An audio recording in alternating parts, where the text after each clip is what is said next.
ഹോ, മീനിനൊക്കെ എന്തൊരു വിലയാണ്. കടലിൽ കപ്പൽ മറിഞ്ഞ് എന്തൊക്കെയോ രാസപദാർത്ഥങ്ങൾ വീണെന്നാ പറയുന്നത്. എന്നിട്ടും മീൻ വിലയ്ക്ക് മാത്രം ഒരു മാറ്റവും ഇല്ല. ഒരു കാര്യം ചെയ്യാം, ഒരു കോഴി വാങ്ങാം, കറി വയ്ക്കാം. 2 ദിവസത്തെ കാര്യമാവുമല്ലോ. വില കൂടിയതൊന്നും അറിയാതെ ഒരുത്തൻ വാങ്ങാൻ വരെയാണ്. ഒരു കോഴി വേണമല്ലോ, ഒരു 2.5-3 കിലോ വരുന്ന കോഴി. ബ്രോയിലറാണോ അതാ നാടൻ കോഴിയാണോ? ബ്രോയിലർ മതി. എന്റെ പൊന്നവസ്ഥ വില കണ്ട കിലോ 160 160. എവിടെ കിടന്ന സാധനം ഇത്? എവിടെ പോയി നോക്കുന്നത്? റെക്കോർഡാണ് കേട്ടത്. എന്താ ഇത് കാര്യം? ഒരു കപ്പലിൽ എന്തോ അതിനുശേഷം മുതൽ തുടങ്ങിയതാണ് ഇത്. ഡെയിലി 10 രൂപ കയറിക്കൊണ്ടിരിക്കുന്നു. മീനാണ് ഇപ്പൊ പ്രശ്നം. മീന് തന്നെയാണ്. കടലിൽ കായം കലക്കിന്ന് പറഞ്ഞില്ല, അതോടെ കോഴിക്ക് അങ്ങ് വില കയറി. ശരിക്കും പറഞ്ഞ ഈ സമയത്ത് വില കുറയണ്ടേ? അവിടെ വില കൂടി കഴിഞ്ഞാൽ ഈ വാങ്ങി എടുത്തിടുന്ന സാധനം വിറ്റ് തീരണ്ടേ? സർക്കാരിന് പിടിച്ചു നിർത്താൻ പറ്റുമോ ഇത്? തീർച്ചയായിട്ടും പിടിച്ചു നിർത്താം. എത്രയോ കാര്യങ്ങൾ സർക്കാർ ചെയ്യുന്നുണ്ട്. ഇതിനൊരു മാനദണ്ഡം കൊണ്ടുവരണം സർക്കാർ. അതിന് ഒരു നിയന്ത്രണം കൊണ്ടുവരണം.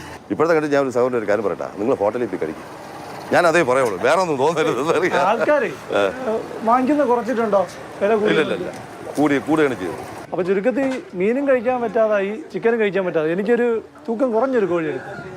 ഒരു 3 കിലോ വേണ്ട. അപ്പൊ 3 കിലോ? ഒരു മിനിറ്റ് വന്ന് കാണുന്നത്. 3 കിലോ ഇപ്പോഴത്തെ സ്വർണ്ണ വിലയാണ്. നിങ്ങൾക്ക് താങ്ങാൻ പറ്റുമോ? നിങ്ങൾ മുമ്പ് ഒരു 3 കിലോ ഒക്കെ വാങ്ങുന്നുണ്ടെങ്കിൽ ഒരു 300-350 രൂപയ്ക്ക് കൊടുത്താൽ മതി. ഇന്നിപ്പോ 3 കിലോ എത്ര രൂപ? 500 രൂപയ്ക്ക് മേളായില്ലേ? അങ്ങനെ നോക്കാം നമുക്ക്. 240 342 രൂപ ഒരു സാധാരണക്കാരനെ കൊണ്ട് പറ്റുമോ? ഇത്രയും വേണോ? കോഴിക്കടയിലെ ചിക്കന്റെ വിലയുടെ അവസ്ഥ ഇതാണ്. അപ്പോ ഹോട്ടലുകളിലെ ചിക്കൻ കറിയുടെ അവസ്ഥ, വില എന്തായിരിക്കും?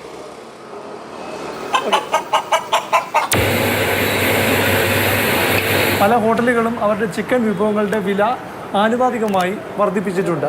അവരുടെ മെനുവിലെ വിലയേക്കാൾ 5% വർദ്ധിപ്പിച്ചതായുള്ള അറിയിപ്പാണിത്. അതുപോലെ തന്നെ ചിക്കൻ്റെ റേറ്റ് കുറയുമ്പോൾ നമ്മൾ കുറക്കുന്നുണ്ട്. ഹോട്ടലിൽ ചിക്കൻ കറി കൂട്ടും വില, അത് കുറയില്ല.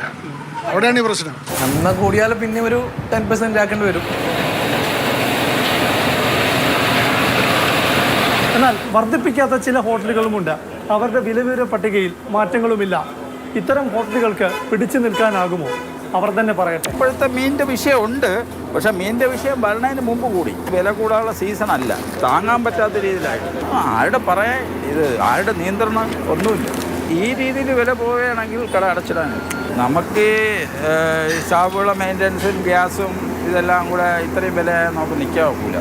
അല്ലെങ്കിൽ വലിയ വിലയ്ക്ക് വിൽക്കണം. പക്ഷെ അത് എനിക്ക് അതിനോട് താല്പര്യം. ഒരു വീട്ടിൽ വാങ്ങിച്ച് വെക്കണേക്കാട്ടും നമ്മൾ കടയിൽ പോയി വാങ്ങണതാണ്. നമുക്ക് എണ്ണയുടെ വിലയൊക്കെ നോക്കുമ്പം ലാഭമാണ്. ഹോട്ടൽ സംഘടനകൾ ഇതിനെക്കുറിച്ച് ഓരോ അഭിപ്രായം പറയണം. 35 വർഷത്തെ ചരിത്രത്തിൽ ഇത്രയും വില ഇങ്ങനെ ആയിട്ടില്ല, ഇതുവരേക്കായിട്ടില്ല.